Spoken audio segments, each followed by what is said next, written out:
You ever have one of those mornings where life just blindside tackles you when you least expect it? Yeah, that's how my Tuesday started.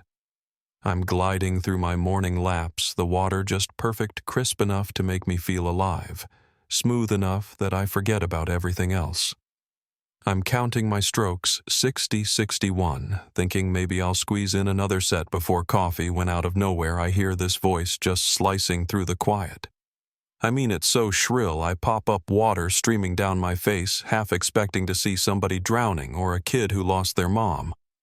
Instead, there's this woman, middle-aged haircut and one of those sharp blonde bobs that kind of screams, I mean business, waving at me from behind my wrought iron fence like her life depends on it. She's yelling, "Excuse me, the community pool doesn't open until 10 a.m.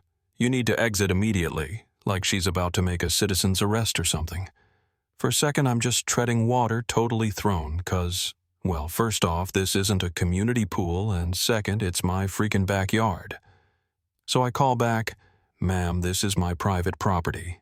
She just looks at me like I've told her the sky is green. Then comes the classic HOA power move. Don't be ridiculous. All water amenities in Sunnyside Estates fall under HOA jurisdiction. I'm Karen Winters, president of the Homeowners Association, and you are in clear violation of our pool bylaws. No good morning? No, hey, maybe there's a misunderstanding, just right into the fire and brimstone. I try to explain again, but nope, she's already got her phone out. I'm calling the authorities. This is trespassing, plain and simple. You gotta be kidding me. Not 20 minutes later, 2 cops stroll in through my side gate. Karen's bouncing along behind them, looking like she just won the neighborhood lottery. "That's him, officers," she announces, pointing at me like I'm some criminal mastermind. He refuses to vacate the community pool during closed hours. Now I'm standing there in a towel dripping wet about 2 seconds away from losing it. The older cop looks around. He's seeing the custom stonework, the landscaping, the way the pool's connected straight to my house, and asks, "Ma'am, whose property are we standing on right now?" Karen, arms crossed, goes, "This is Sunnyside Estates community property. You gotta admire the confidence, if nothing else." I just shake my head and walk over to my lounge chair, pulling out the folder I keep for just these sorts of shenanigans. "Officers, here's my deed. This corner lot, including the pool, is mine private property, not part of any shared HOA amenities." As they flip through my paperwork, I watch Karen's face go from smug to confused to silent, which, let me tell you, is a rare sight. See, after years of busting my tail at the engineering firm, saving every penny and living off takeout, I finally snagged my dream place, this luxury townhouse, and the real kicker, a private pool, which is basically unheard of in our neighborhood. Turns out the builder's model home was plopped on this oversized corner lot, and the developer, some visionary, legally separated it from all the HOA's shared stuff before selling. I knew it was a unicorn, but I never realized how much drama that would attract. But that's life in Sunnyside Estates, right? Especially with Karen Winters at the helm.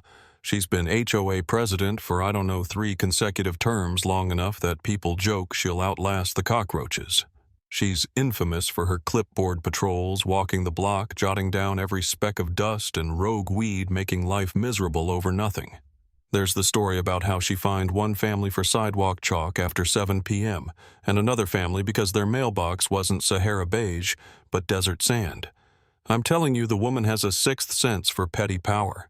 Me, I'd flown under the radar until I started actually using my pool. The fence is good, but it's not a fortress you can see a chunk of the water from the sidewalk, so naturally, Karen assumes it's hers to police. Next thing I know, she's popping up every other morning with her clipboard yelling, "Your flotation devices don't meet HOA standards," or "You've exceeded the guest limit." I'd explain again that it's a private pool. She'd just wave me off.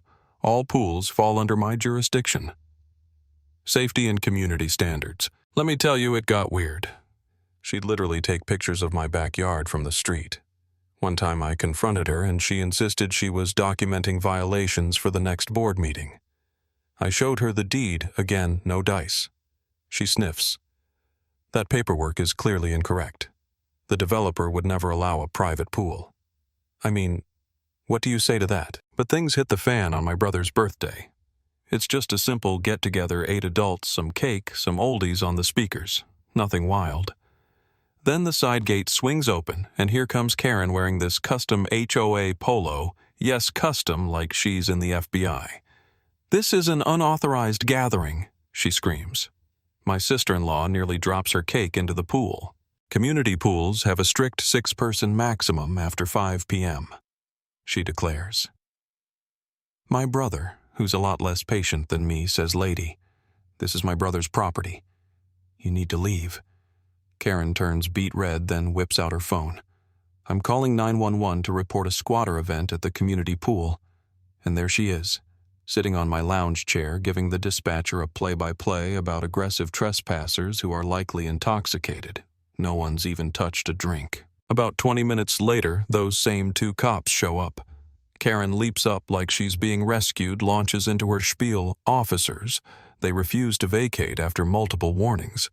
But the younger cop just gives his partner this look like, "Here we go again." "Ma'am, didn't we already establish last time this is private property?" Karen's not having it. "All water features in Sunnyside are under HOA management. I oversee all access and usage." I step in again with my deed, my plat map, everything. "Officers, as before my property, my pool corner lot, not HOA."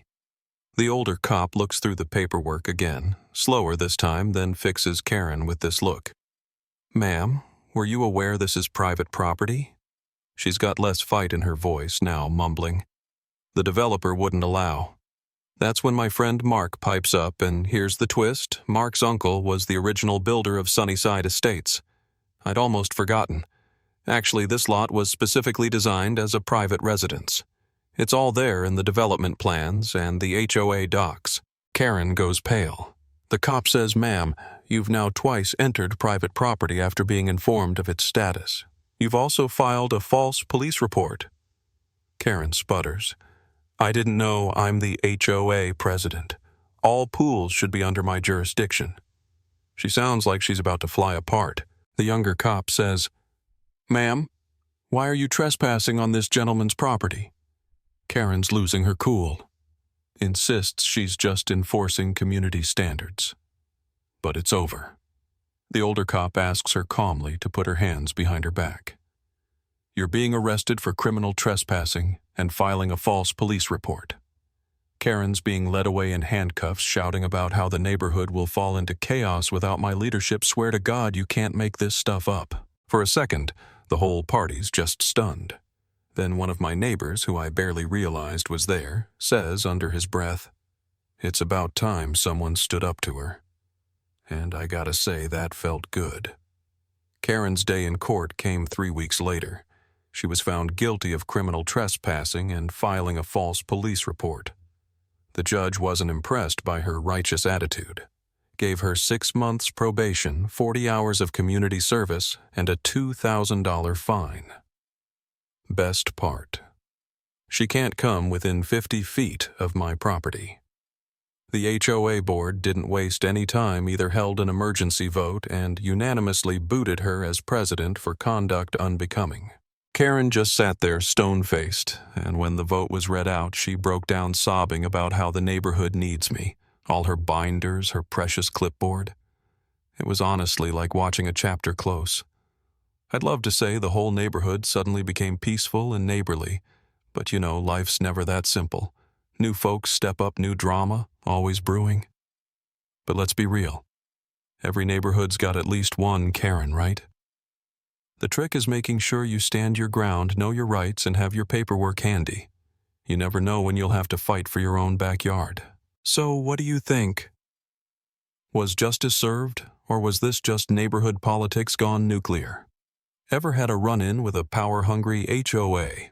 Or maybe you are the HOA. Yeah, I want to hear your stories. Wild takes whatever you've got. Drop your thoughts down below, right or wrong order, or chaos, community, or control. Let's hear where you stand.